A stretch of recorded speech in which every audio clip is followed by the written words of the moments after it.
Welcome to the first episode of the Climate Change, Work and Wellbeing and the Anthropocene podcast.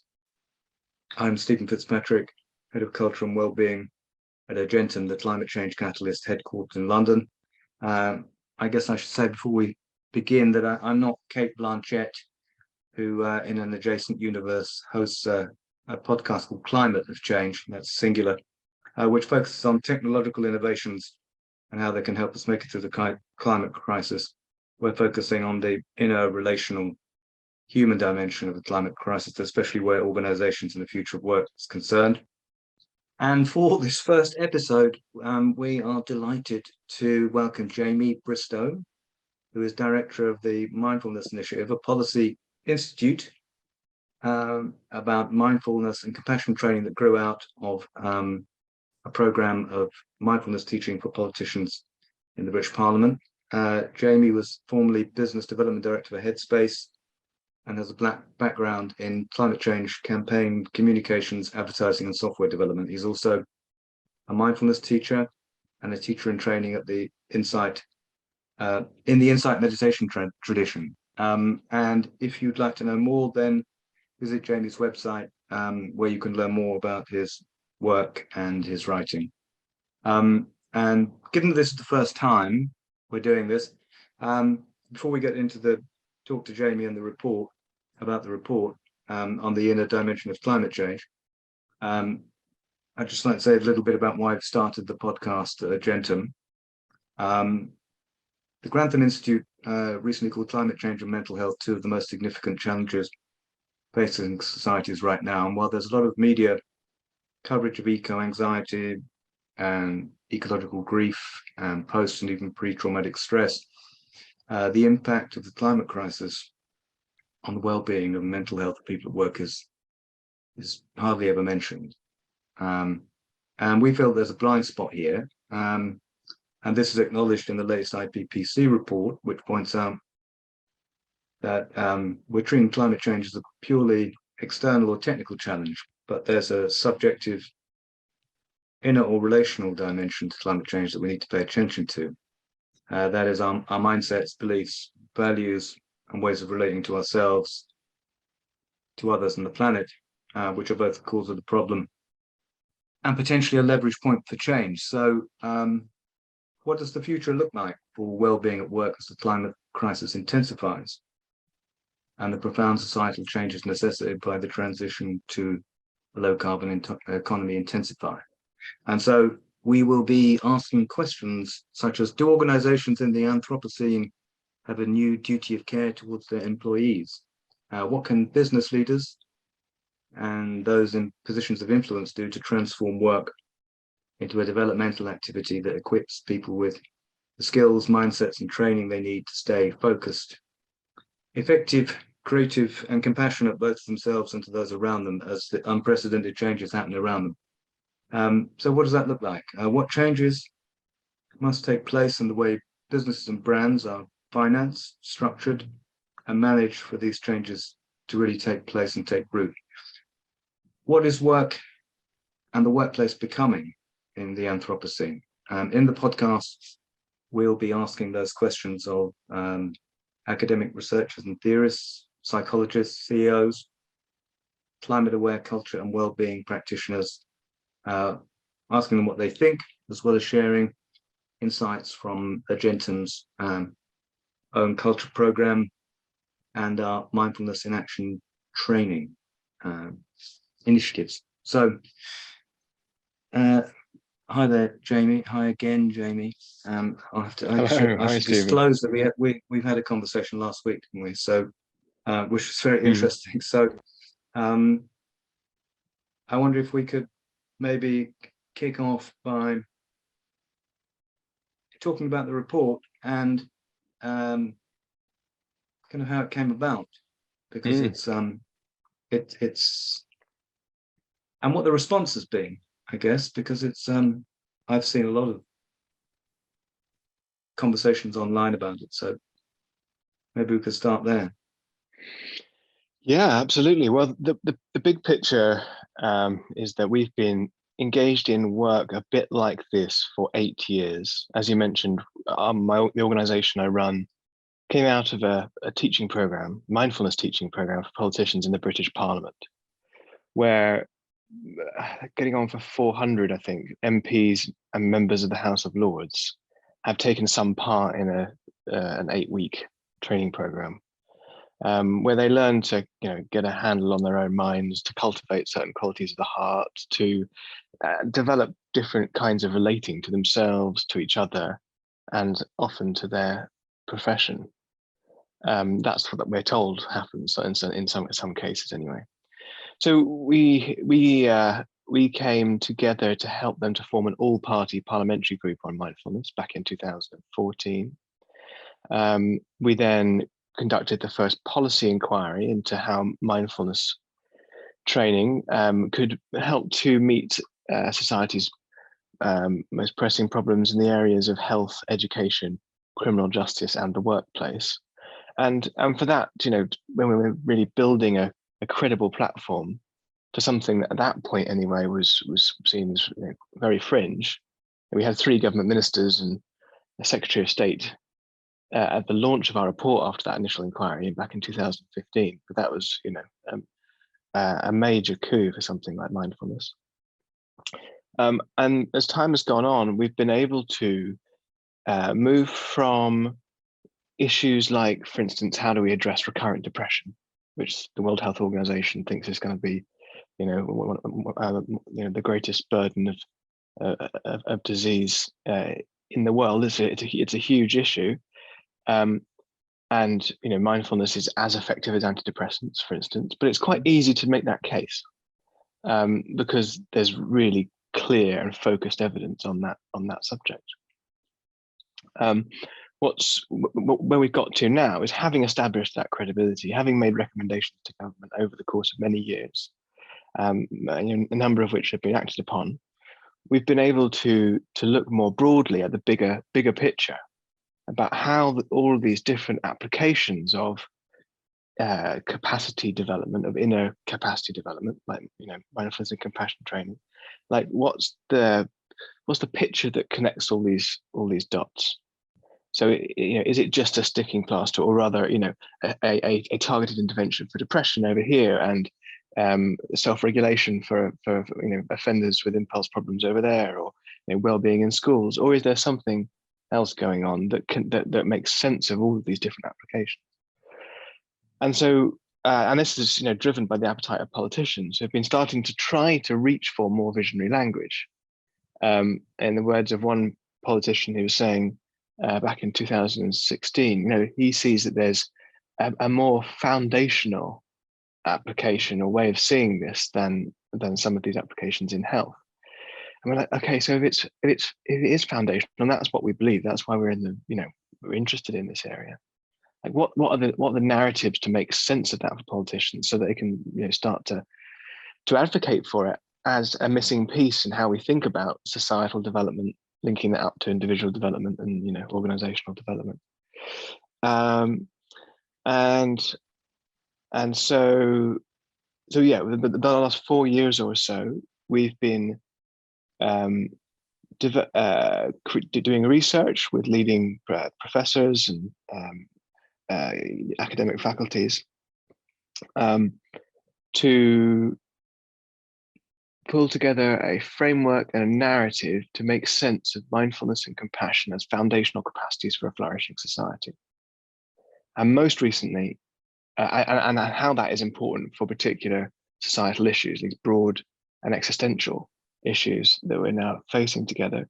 And we looked at sort of more broadly, first of all, as what we might call the meta crisis, how these different pressing issues interrelate with each other. And more recently, I've looked specifically at the climate crisis and the environmental aspect of our the predicament we're in.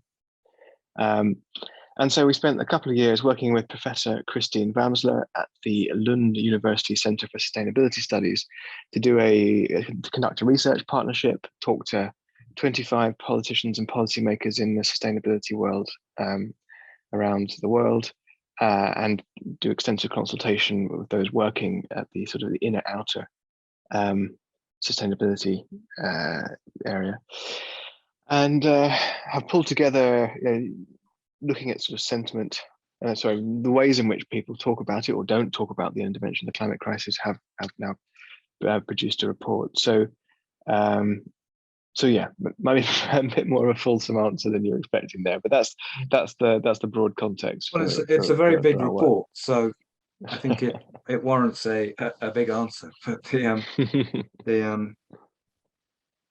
mean, it covers a huge amount of territory. I mean, I think I told you last time the reading the bibliography alone is enough to make most people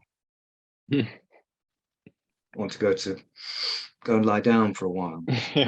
So I mean, I would have thought that for a lot of people that it's the way that, there was a lot of criticism of muck mindfulness, a few years ago, and this is what's different about this report is not just that it's in the context of climate change, but it's about connecting, the inner and the outer, and that strikes me as something that's kind of quite new and much needed. And there's an organized in your policy recommendations. Again, that's an unusual an unusual feature of your work, and an unusual feature of the report is that it's very pragmatic and action oriented. And I wonder if you could talk a little bit about some of the work some of the recommendations that you're proposing in both public and private sector organizations. And maybe I know that Christine Wamsler, who's one of the co-authors of the report, has talked about how sustainability organizations in particular ought to be leading on this kind of work. And I think that's going to be news to a lot of people, and it makes sense that sustainability organizations ought to be perhaps taking a lead on this, and maybe B Corps are another kind of area where it would be interesting to see this kind of discussion starting to happen, because it seems, if you look at the kind of things that certainly the people at Argentum, Generation Z and millennials particularly, this is one of the reasons why they join organizations, is they're expecting a kind of more relational kind of culture. And it seems to me that this isn't so out there anymore, because we're living in a world that's very out there, and so things that were on the margins are moving to the center. And it seems that this kind of might be a moment where the programs like the ones you're describing, and the sort of things that we've been doing, are real kind of differentiators for organizations. The average time that most Generation Z and millennials stay at any one organization now is about 2 years, which is a quarter of the time that the previous generation spent. So and one of the reasons they're moving around is that they're trying to find places that actually deliver on their values, and also on the desire for a kind of relational workplace, and for a mission that's aligned with doing something constructive about the climate crisis. So yes, what can you say about those policy recommendations that there's a section in the report where you're talking about work and recommendations for, and I know there's the awareness things, and there are a number of other things in there that we might pluck out, because if we cover the whole thing, we'll be here for many months.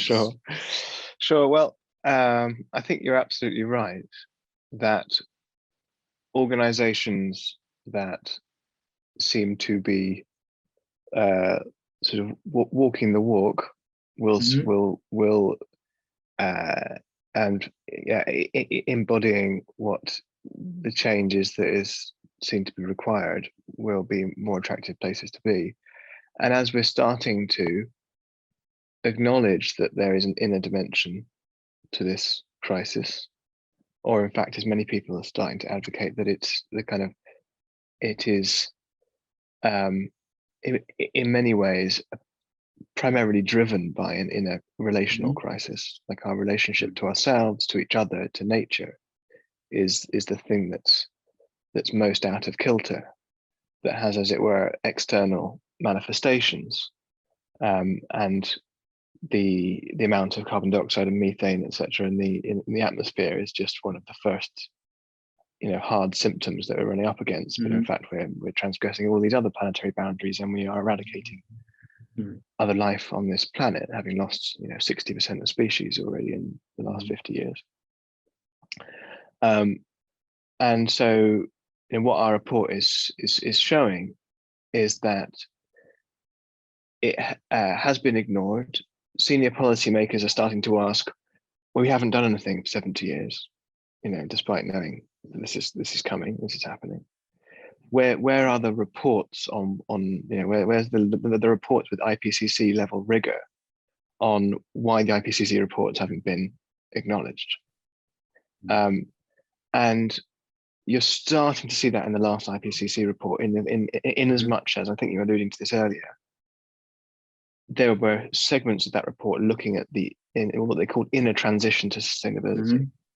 And meditation and yoga, for instance, were named as evidence-based ways in which there's two of the evidence-based ways in which we can start to intervene on that front.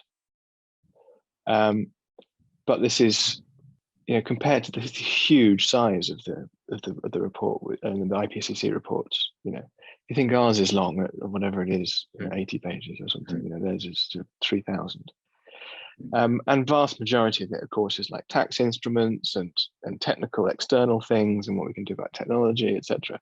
And then for the first time, we have these, a few pages on the cultural, social, and psychological aspects of it. But policymakers are starting to acknowledge that actually, as you start, you said at the beginning of this podcast, it's a mindset shift that is ultimately required, and that will have implications for everything. So Christiana Figueres, for instance, supports her work by going on retreat. She practices mindfulness. She talks about deep listening. She talks about these inner qualities of like hope and perseverance, gratitude, awareness, etc. It's being fundamental for what is seen as a breakthrough at the Paris COP negotiations in 2015. And you have another person that we quote in our report, having interviewed him. The deputy chairman of the Green Alliance in the European Parliament, who talks about exactly this. Why haven't these recommendations? Why haven't hasn't this been acted upon? We now need to look at the inner capacities and qualities that are required for perhaps the same information to land differently, which was my personal experience. That took me from the advertising world to the climate change world. So given this intervention is starting to get a look in, and I think that Gen Z and the younger generations will totally be getting this way quicker than anybody else, because they are also way more savvy about the mental health and the inner world in general. They have a much better language about it. It's much more integrated into the way they see themselves and their relationship with the world and with work. And so I think they'll be asking, where is this shift in mindset happening in this organization? What are we practicing? That's the question. In mindfulness and compassion training, as evidence-based, rigorous ways of cultivating certain capacities of heart and mind, are just two ways of practicing. But this question of what are we practicing as individuals, organizations, the human species, to be more equal to our times and to be part of this mindset shift, I think is the fundamental question. And that it's just so much easier as a group. The fundamental unit of humanity as a group. We're not evolved to be on our own with stuff. and where we are is most of the time is the workplace. It's got to be the place in which we do this practice. And so yeah, that's why, you know, we've focused a lot of our work over the last 8 years of our, you know, work in politics and policy on the workplace, and why, as you say, we have recommendations in this sustainability, you know, climate change report about the workplace too. Before I jump into that, it might be worth just mentioning what the report's called and why. And so, you know, we did the research with politicians, with the experts working in this area. We did a lot of, you know, reading a lot of the grey literature. That means, you know, non-academic tech, you know, books and stuff. And there's huge diversity in how people were talking about the inner world and how it meets this outer predicament. But there was one narrative which we felt was starting to come through clearly and starting to gain momentum, and was the cleanest, clearest way of being able to talk about what we wanted to talk about in terms of how the inner dimension can be intervened on through rigorous evidence-based practice. And that was simply this. Yes, the climate crisis can really be understood as a relationship crisis. And the relationship problem that we've got is that we have separated ourselves. We have become separated from each other, from nature, and also in important ways from ourselves. So I don't have to describe, you know, the ways in which we've become sort of fragmented as a society, alienated from each other over the course of a couple of 100 years. Talking about the, you know, the kind of atomized. And there's a famous book called Bowling Alone, which is all about the kind of like dismantling and fragmentation of the kind of Western social world. And then we have sort of the, you know, technology making us in many ways more connected, but in many ways more alienated. Social trust taking a nosedive, etc., etc. So polarization increasing. You know, the ways in which we're separated from each other. We are more and more alienated from nature. We see ourselves as separate from nature, and people who live in cities who never really connect with it see, you know, have a really a view of our ecosystem, our fragile home, our, you know, the natural world as being very other and very, very distant. And that really, the sustainability scientists think underpins a lot of, you know, a lot of sustainable behavior, or unsustainable behavior is linked to this sense of, are we connected to nature, have an identity which includes it. And then we are estranged also often from our bodies. We have a lack of embodiment, lack of understanding the subtle signals, which are hugely important for decision making, for empathy, for cognition of all stripes. We're alienated from our inner compass, and we are distracted. We have like infinite ways to distract ourselves as soon as we have a little bit of discomfort or negative emotion. And so we live in this sort of hyper intellectualized, sort of left brain, some people might say, way in which is unembodied, unemotional, or at least sort of like well emotionally regulated and integrated way, which causes problems for our connectivity to each other and to nature at a time when we need to be more aware, more compassionate, more able to act together collectively, skillfully, in tune with our inner compass. So yeah, our report, in order to address that, our report is called Reconnection: Meeting the Climate Crisis Inside Out, because there are important ways that mindfulness and compassion training can help us do exactly the kind of reconnecting that we need. So for instance, you know, our first section looks at the faculties of attention and how this has been underdeveloped and increasingly undermined by the attention economy, you know, digital distraction, filter bubbles, etc., etc. We then, you know, go through embodiment, threat response, these sort of fundamentals of connection, which are important at all times. This is the title of chapter 1, Fundamentals of Connection. And then we look at emotional intelligence, you know, the jewel of our evolutionary inheritance, compassion, etc.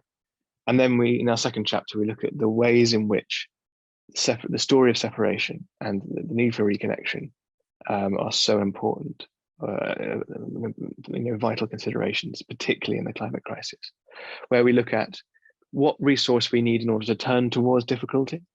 Like I did when I went from working in advertising to working in the climate change campaign. I had to turn towards actively say, okay, I've actually got to find out about this and really feel what it means to me in my life. So we need to help people to be resourced enough and to have the kind of intention and attention required to turn towards the difficulty, to deal with and integrate the difficult emotions that come up, develop psychological resilience, to also cultivate positive emotions, which are like, hope, gratitude, joy. These are hugely important as well. Then we look at, the role of having a view of interconnectedness, what we call a holistic worldview and an expanded identity. And then we go on to look at how action then comes out of that inner compass work, etc. Which, as you say, it's a comprehensive report, so I won't be able to go into all of it. But that's just to sort of gloss this sense of connection being our main narrative, and that there are foundational capacities which can help us connect to these different levels. And so yeah, if it's helpful to look to have a think about the policy recommendations specifically that we're looking at. It's a little bit like in schools. We tell kids to pay attention, but we don't tell them how. It's just a command. Well, actually, it's quite difficult just to say, okay, I'm going to pay attention without developing the capacities to do so. And similarly, there are kind of calls to say, okay, our leaders need to be more compassionate. They need to be aware. They need to be thinking more long term. They need to sort of feel and see the harm that business practices create on the other side of the world and for future generations. Well, that's nice. It's sort of like, of course, everyone agrees we should be a bit more like that. Otherwise, we'll destroy ourselves. But it's actually required. There's a capacity building that is required there. And so we suggest that like political, public, and private sector institutions should routinely provide training for leaders that support their understanding and cultivation of inner capacities that will underpin the action that we require in response to climate change. And particularly, we think that there should be climate leadership training, that this should have in a dimension. It should have a mindful and compassionate dimension. And a great example of this is, as you mentioned, the Awareness program. So this is Awareness are a group of trainers across Europe primarily, but other parts of the world as well, who are who deliver the training now in the British Parliament, a number of other parliaments, but also the European Commission and European Parliament. So they deliver a mindfulness and compassion informed climate leaders program paid for by the European Commission. So this is, there's some straight up facts. This is like sustainability education. This is facts about the climate crisis, most of which won't be new to people on the program. But what will be new is the way in which they are delivered alongside contemplative exercises. Learning about mindfulness and compassion and using meditation practices to really understand it, to really absorb it, because there are different levels of which we can understand things and allow it to affect our behavior. Sustainability scholars talk about the values action gap, and actually we can sort of profess to think, oh yeah, no, climate change is a bad thing, and yes, I'm worried about my kids' future, etc.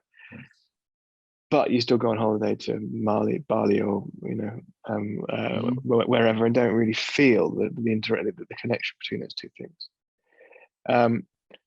Or you make a procurement decision that has a similar an analogous disconnect. Yeah, because I mean the surface changes are the first ones to be made and the easiest ones to be made. The difficult ones are the second order changes, which are the beliefs and values. And so, I mean, that program that you're, because in my other life, I'm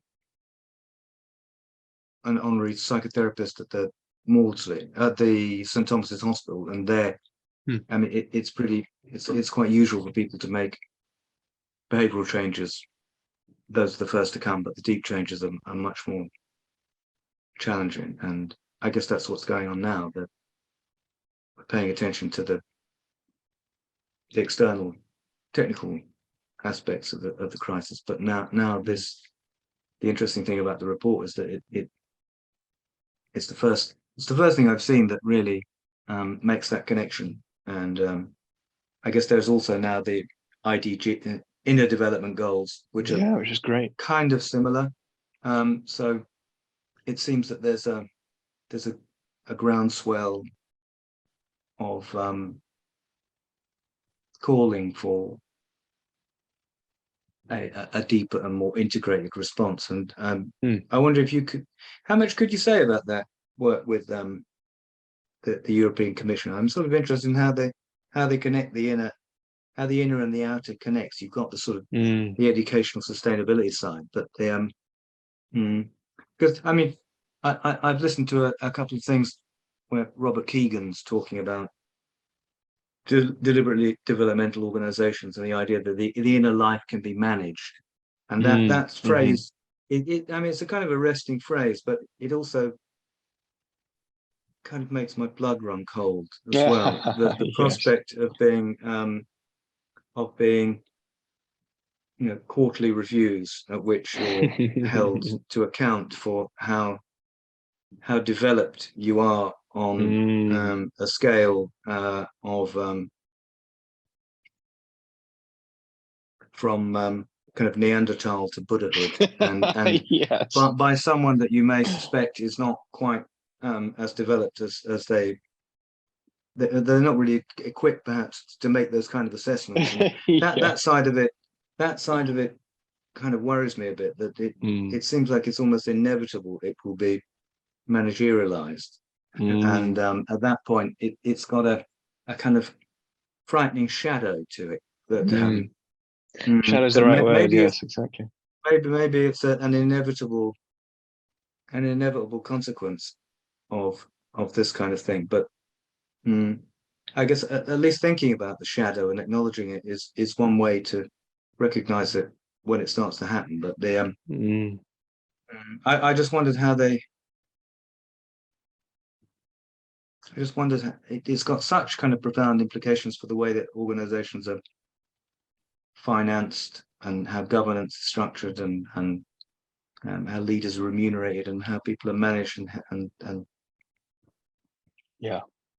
Do you know, is this just the beginning? Have people thought through this? I mean, absolutely have thought through it, and I can point you towards what I think is probably the most developed thesis on how this might look at a societal level over the next sort of 50 to 100 years.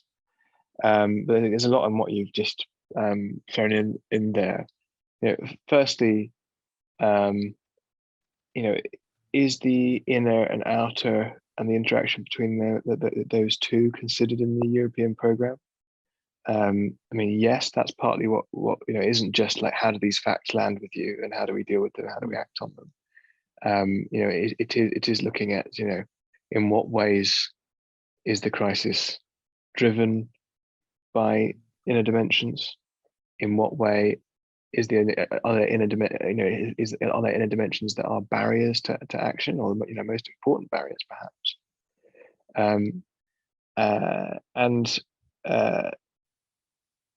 What it speaks to is just how this is missing, not just from sustainability policy, but from basically all policy making. And so before we leave them, I just want to sort of read out, because I think it's helpful, one of our recommendations here, which is that leaders and their advisors should receive basic education about how the inner and outer dimensions of the climate crisis interrelate, so that they can be considered in their organization's internal and external sustainability work. For example, understanding how human biases and common psychological defense mechanisms to threatening messages might help communication strategies overcome resistance to challenging information and necessary change process amongst colleagues and stakeholders. So we know actually quite a lot about those biases and common resistances, and that information hasn't gone outside of academia, and it's not really, eco psychology is only just starting to get a seat at the table. So the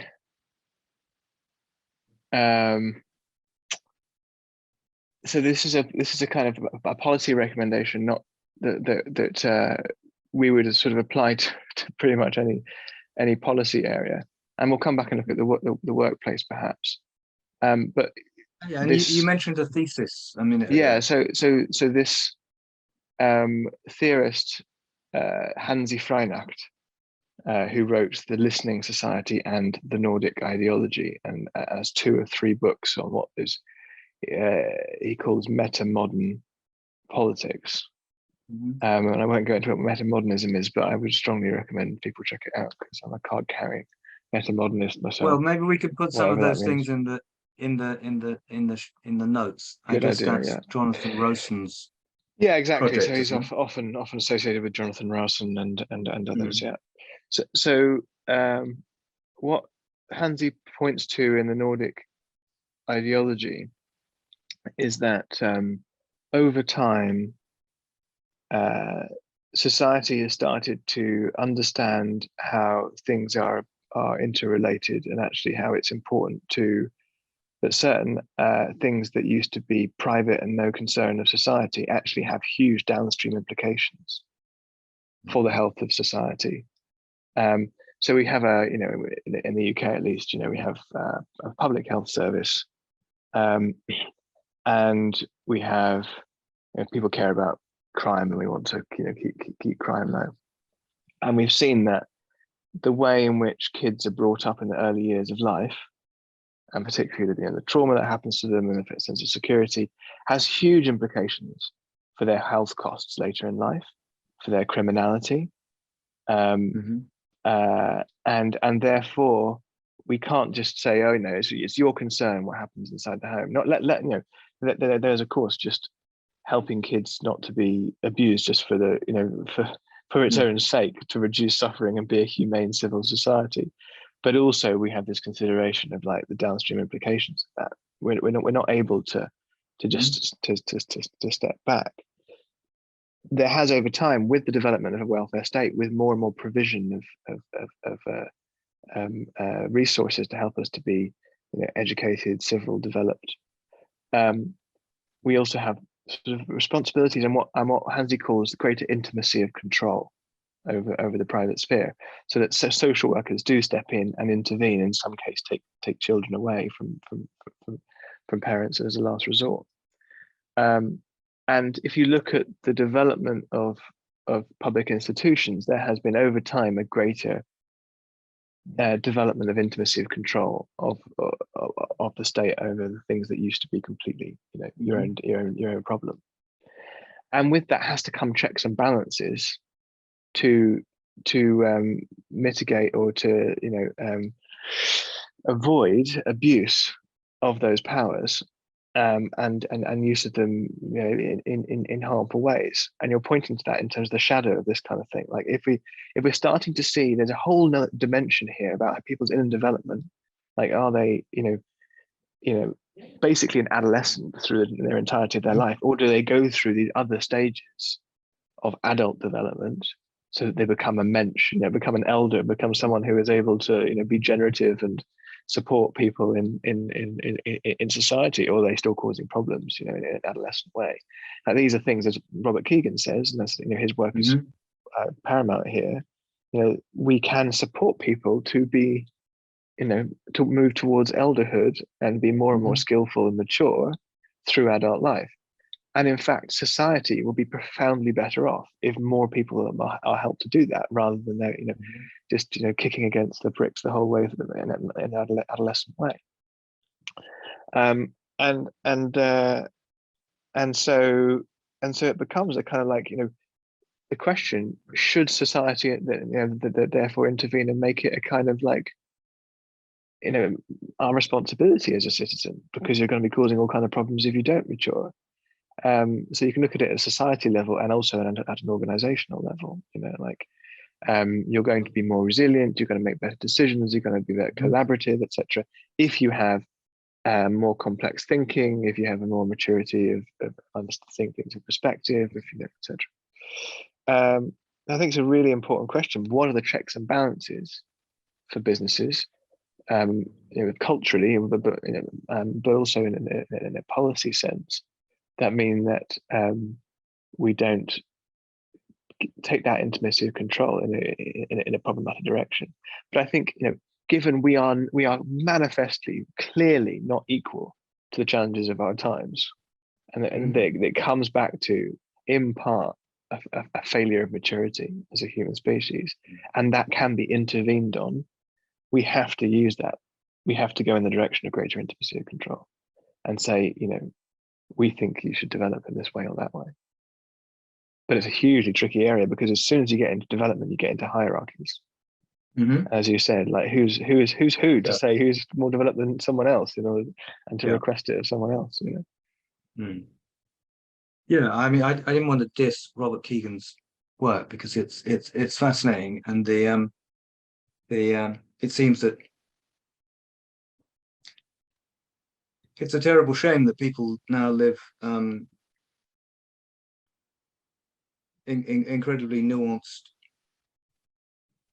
personal private lives, where they're developing their kind of emotional intelligence in all sorts of different ways, or at least aspire to, and then they come into work and they encounter something else, and that's in a lot of the reports that you can read about the reasons for the Great Resignation, for people holding back from commitment to work, and 3 in 5 people at work suffer from a mental illness of some kind. So it's a potential area for that really does seem to be crying out for transformation. And I think I mentioned last time, there's a guy from INSEAD that's written some interesting things, Gianpietro Petriglieri, I think it is. I struggle with the name, but and he wrote a few things about papers about are our management theories dead, outdated, and was calling for a kind of shift from efficiency to holding, a kind of Winnicottian idea of holding, by which he means being able to, organizations being a container for the kind of hopes and fears and anxieties of the people that work in them, such that they can be acknowledged and then named. And this seems to be something that people are calling for. And I mean, he doesn't mention mindfulness explicitly, but these all seem to be part of the same kind of moment of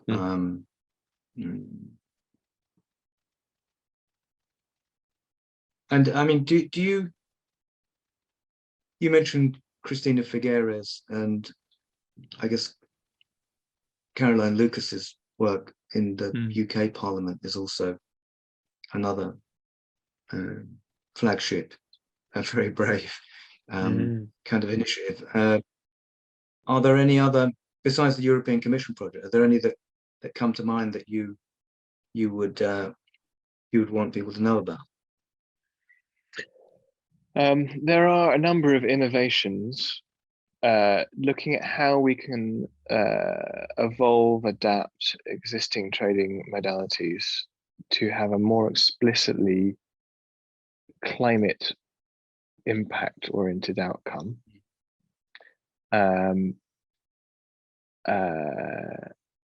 They are none are sort of as high applied in such a high profile way as the Awareness program in the European Commission. What I would, however, point to is that this forms a kind of new wave of what you might call a new wave of mindfulness interventions, which we describe in our report as as being called more broadly social mindfulness. So mindfulness training has been tested, developed for 40 years since it came through a clinical route. And because it came through hospitals and looking at pain and depression and stress, etc., in a clinical context, it has an understandably sort of individualized language and focus.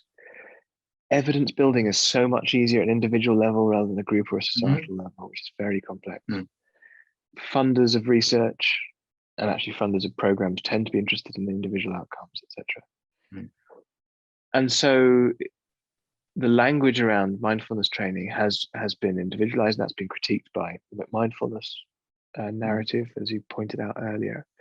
But that does a disservice to the original intentions and vision for people like Professor Jon Kabat-Zinn, who developed mindfulness and did the initial research, who always, and in fact, decades ago, talked about the connection between individual and planetary well-being, and talked about sustainability in his, grey literature, the non-academic bestseller type stuff, and that has been lost to some extent, and in some ways fairly critiqued, in a lot of ways unfairly critiqued. But what we're getting now is a kind of a move where, and the other reason for it is that in order to get into prisons, schools, hospitals, etc., it's been very important to abide by liberal neutrality and not come in with a very, very strong sort of worldview about what is a good society and what who we need to be in order to get there, because it would trigger a kind of immune response in mindfulness has been adopted in major banks and parliaments, etc., because whether you're on the right or you're on the left or what you believe, it's going to be a capacity building thing for you. It will also help you to be more sort of wiser and more skillful in the world. And I think that it isn't value neutral. It has in it cultivation of capacities of heart, etc. Having said that, it has been individual. What's happening now is a move towards being much more explicitly interested in the social outcomes of training. So the same kind of level of rigor of getting a handle on our own minds, developing capacities of emotions and heart, and tuning into inner compass, but turning that sensitivity not just to the patterns of distress in your own sort of personal domain, but looking at how they interrelate with a group and social domain, and actually helping people to set their intentions to change their lives, again, not just in a social individual domain, but also in the social domain. And there are lots of great examples of that. So it's sort of like the next wave or a new wave of mindfulness training. And I think most mindfulness trainers, given what's happening in the world, are starting to be much more explicit, about the compassion component, rather than just being an implicit thing that you drip in, but saying, very clearly, we need to do both of these things, mindfulness and compassion, and also more explicitly bringing in the causes of your distress that might be social in origin, and what we might want to do at a social level as an implication of this course. Well, I guess yeah, thanks for clarifying that. I guess every these practices took place in social institutions, in sanghas, monasteries, and it's thousands of years, yeah. So it is an abstraction out. Think of them as individualized practices. I mean, and it's an odd thing to think about corporations as sanghas, but I guess I mean, Well, there are some amazing given practice communities particularly in big banks. Mm. Like I actually know I can't think of a better mindfulness training program than is delivered at HSBC, for instance, Mm. which is just fantastic. And part of it actually is creating an ecosystem of people being trained to become mindfulness teachers at different levels in order to foster a sangha, essentially. And a sangha, for people who are not familiar with that world, is basically, it's a practice community in the kind Yeah. of Indian religious Mhm. traditions. Yeah, it's that's an interesting thought to play with the HSBC Sangha. But as you say, it's I guess they must have recognized the very tangible benefits that the practices confer on their staff. And I wondered if I mean, because people tend to think of these practices taking place, on a cushion and in private, and as being kind of away from all the difficulties that and challenges that people face in their everyday lives. But they are designed to be able to enable people to. There is no distinction between ultimately there ought not to be a distinction between the practice on the cushion and the practice in the world. And I wondered when. I mean, how did you come to? How did you come to the? You mentioned working in an ad agency, but just to kind of bring it to bring it much closer to home. Presumably now you're an advocate because it's transformed your life and your relationship to work. And so I wonder if you could say a little bit about that. Yeah, I ultimately had to leave my industry because my inquiries into how my own mind worked showed that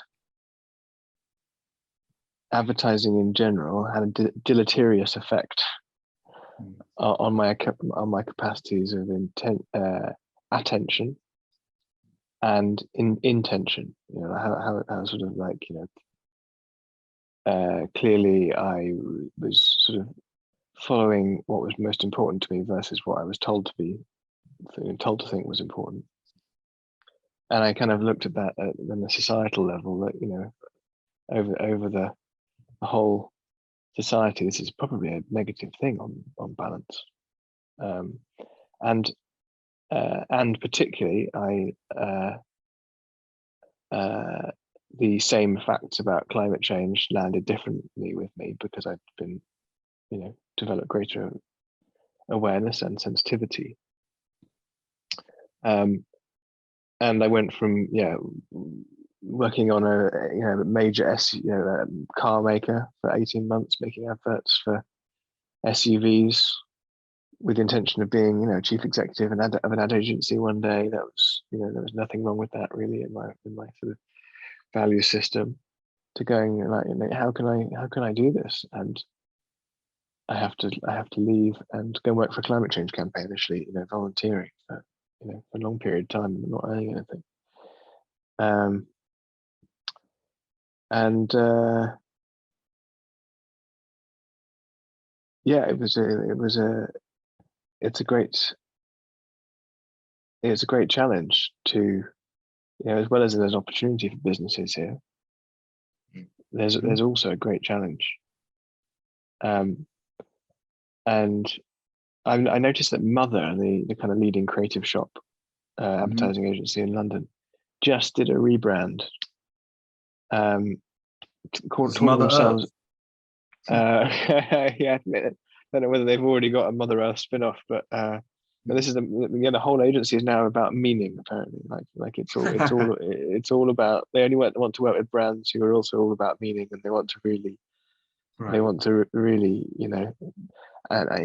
to what extent is that just a meaning washing or Yeah, I greenwashing? I guess it don't know, depends what but kind of it's meaning interesting. you've got in mind. Yes, exactly. Yes, exactly. But yeah, it's a challenge for organizations that are wanting to look like they're doing meaning. They're wanting to have exciting words written on the wall that are about meaning, Mm. and they want to do mindfulness programs. I Mm. think that's a recipe for disaster. And that I guess the thing that's different now to, I mean, I don't know how many years ago you left the agency, but I guess long people term. like you were the first kind of sparks off the bonfire, and now Mm, it appears to be much more widely um, acknowledged that people are turning their backs on organizations that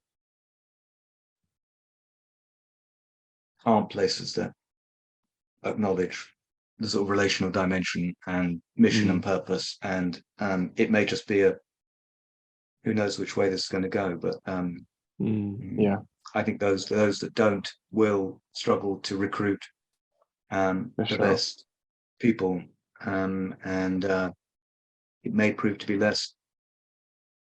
more of an open door than we realize at this point in time. Yeah, and extreme weather events are going to make this Mm-hmm. so. I mean, it's Yeah, going to flip. We've yeah. seen it in India. We're seeing it in Spain, Mm-hmm. Italy. You know, um, it's just going to be the norm, and uh, that we're not far away from really catastrophic where heat events, which could really Mm-hmm. shift opinion, and some people are going to look squarely on the wrong side of history. That's going to be really tough for them to survive, recruitment wise, as well as other things. Yeah. Yeah. Um, I mean, in the ESG world, they make a distinction between physical risk and transition risk, and Mm, physical risk of floods and heat waves and droughts, and transition risk is concerned with those sort of non-tangible things, but it's mm, the shifts in consumer preferences, social movements, and mm, new right. technologies that will displace or replace old ones, and whole industries going through transformational curves as we disinvest from carbon intensive industries. So there are 4 or 5 different lenses on transition risk, but this aspect, which is the kind of mental health aspect of transition risk, doesn't currently feature in that in people's thinking about climate change. Mm, It is certain people are thinking about mental health. I mean, I've talked to people who are very concerned about mental health in organizations, and I've mentioned to them, well, what about climate change? And they will say, well, we have other people dealing with that, and right. it's still an external problem. This idea of that there is a relational, internal, human dimension that needs to be addressed it's in terms of the way that we think about things, it's still very much on the margins. Things haven't Mm, linked up, and mm, as you say, it may be extreme weather events that precipitate mm. a Um, collapse of and one of the things that we some of these distinctions. yeah, I think so. And one of the things that we point towards in our report is the interpersonal neurobiology aspect of this, and Mm-hmm. particularly, the threat response. People often heard about fight, Mm-hmm. flight, freeze, Mm-hmm. and particularly in a way in which trauma, which is very prevalent in society at some level, Mm-hmm. sticks our nervous system in a particular mode that we're much Mm-hmm. more likely to run Mm-hmm. it, get into fight mode or freeze mode or whatever. Mm-hmm. And how this interacts with threatening information Mm-hmm. at the global, and the implications it has for working with others in organizations, and how we respond when things get really tough. Mm-hmm. There's a mental health and a physical health dimension of that, which interrelates with how organizations are going to be able to respond to the climate crisis when things really get tricky. And what you can show is a kind of vicious cycle between those things. That actually, the climate impacts our mental health, which actually drives less sustainable behavior and less appropriate responses because of our traumatized nervous systems and propensity to go into fight flight mode rather than approach the approach state where we can actually solve things together. And there are ways in which we can regulate our nervous systems, heal trauma, connect with each other better, heal mental health, in advance of these things getting tough, or at worst whilst it's kicking off. And so these are the kind of risks that an organization is going to need to understand. Well, it comes back to the idea of an organization as a holding environment or a container. As things, that's one of the reasons starting the podcast, as things tick up, as it gets more, events take their course. Being at work, staying focused, not being overwhelmed by anxiety on the one hand, or just kind of dissociating, is going. An organization is one potential site of that kind of containment. And from what appears to be going on now with what's happening, all the reports are pointing to the way that people are turning away from organizations that aren't providing those kinds of a more relational space. It would indicate that something like that is already beginning, although it hasn't actually been named as such. I know last time we spoke, when we talked about an expanded understanding of climate change, we mentioned Margaret Atwood, who said it's not climate change, it's everything change. And it feels a little bit more like that. Or Mick Hume, who was at the East Anglia Climate Change Centre, said it's not a single event. It's the context in which everything unfolds now.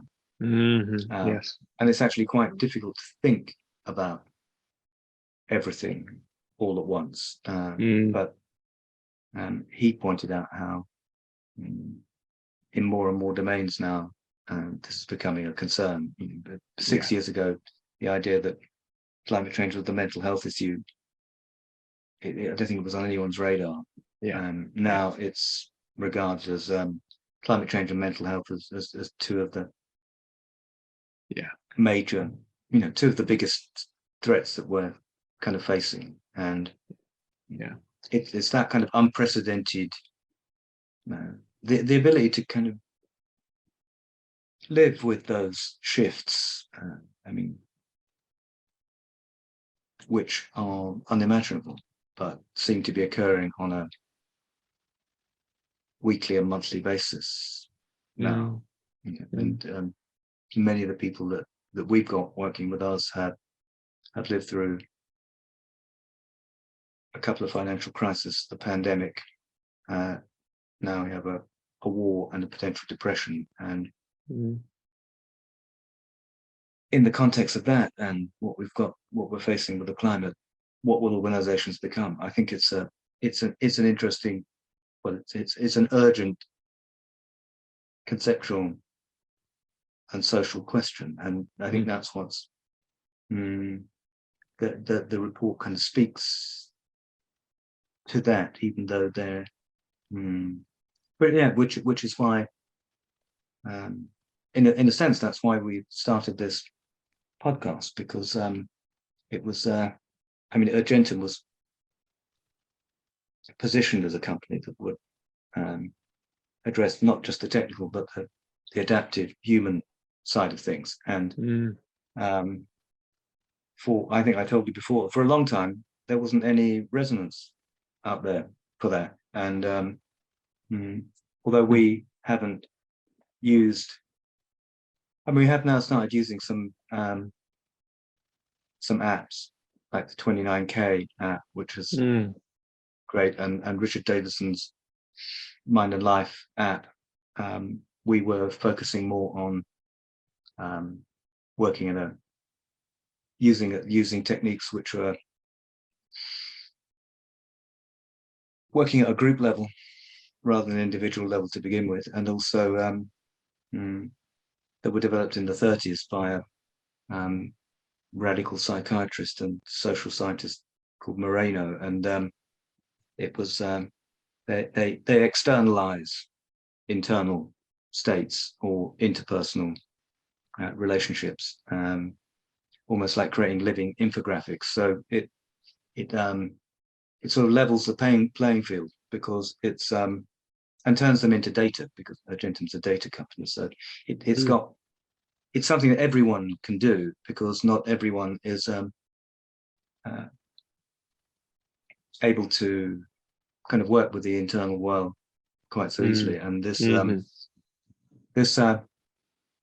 this translates the kind of inner world into extroverted data, with and so we've been doing that, but it's got the same, it's coming from the same place, the idea of how do you contain difficult emotions and difficult feelings and things. And we might have a room, we'll have a designated room, and we'll do things like, have two chairs, and there's a chair for loss and a chair for hope, and considering that and externalize that, or and people can speak, and then you can bring them together and look at what's come up in order to develop, and so that people feel less alone in what it is that they're going through, or to externalize strengths and build a circle of strengths, so you can see what the strengths in the organization are, almost like a map, and then step inside that. And those sorts of techniques they belong to the same kind of family, I think, as the kind of things that you're talking about. And I remember Jon Kabat-Zinn speaking, he seemed quite excited about the idea that things were going, it had gone from MBSR on a very targeted clinical application to, it appears to be on the verge of expanding massively, and there being many more. It's almost like the lead. It's the lead technology because of the evidence base. But I think he was talking about, this is a time for a inner technological revolution to match the one that's, the one that we're familiar with, and this being the beginning of something new, something different, and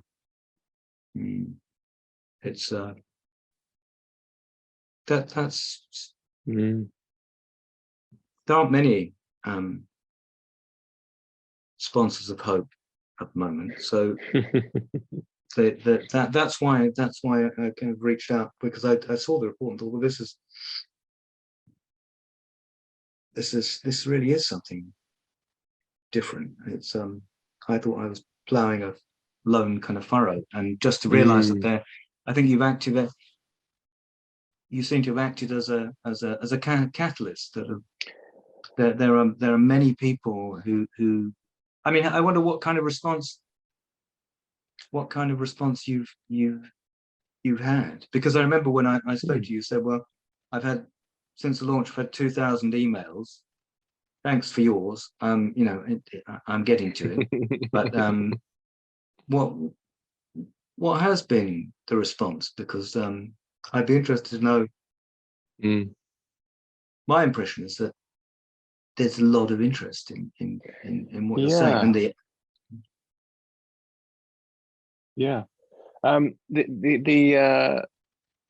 halo effect of a lot of our work in the past has been somewhat, as you've just touched on there, that it kind of helps the field to become aware of itself. Often it's the first report of its kind to look at this particular area.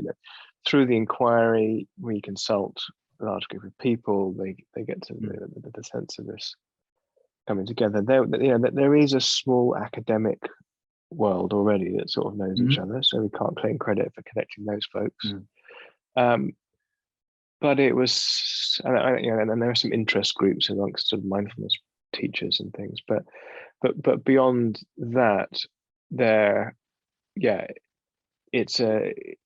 definitely a field there, but there was no sense of conversation amongst it, no sense of itself. So this report, I think, is helpful to coalesce that. What we're hoping to do, I hope to do it for launch, but we didn't get the time, is to create a table of programs and resources that we can build to over time on our website and link to it from the document, which will itself have a kind of 3 or 4 year shelf life. It's not enough to produce policy reports. You have to actually do the messy work of policy making, which is like, your recommendations are often just a foot in the door, and then then you have a conversation about what is really practical or would really fly within a particular policy context. So I'll be doing advocacy work on this for many years to come. Having said that, the initial reaction has been very good. I've heard from people in the civil society world, at least, saying that I've seen your report shared and mentioned in a number of places. It keeps coming back to me from a number of different places, and that's showing us that it has a kind of virality, and will have a life of its own beyond me constantly having to go to conferences, podcasts to push it.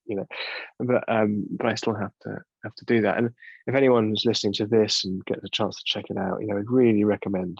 We'd really appreciate any help you can in spreading the word, because it with a tiny budget like ours, we often say that we're the kind of public affairs face of mindfulness training as an alternative to antidepressants, with many other positive benefits that come along with it rather than side effects.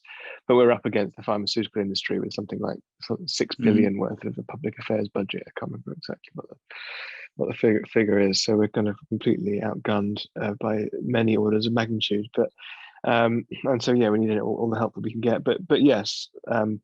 Politicians like Caroline Lucas saying it's important, John Kabat-Zinn saying that it's magnificent and vital leadership, and people who have been critical of mindfulness, interestingly saying what a great bit of leadership it is as well, because it's coming with this social mindfulness angle, because it's digesting and moving the conversation forwards beyond the individualized versus mindfulness critique conversation that really happened 4 or 5 years ago. So good start anyway. But given how unacknowledged the inner dimension is, we have a lot of work to do. So looking for allies and supporters. It's do you know that there's a great Sufi teaching story about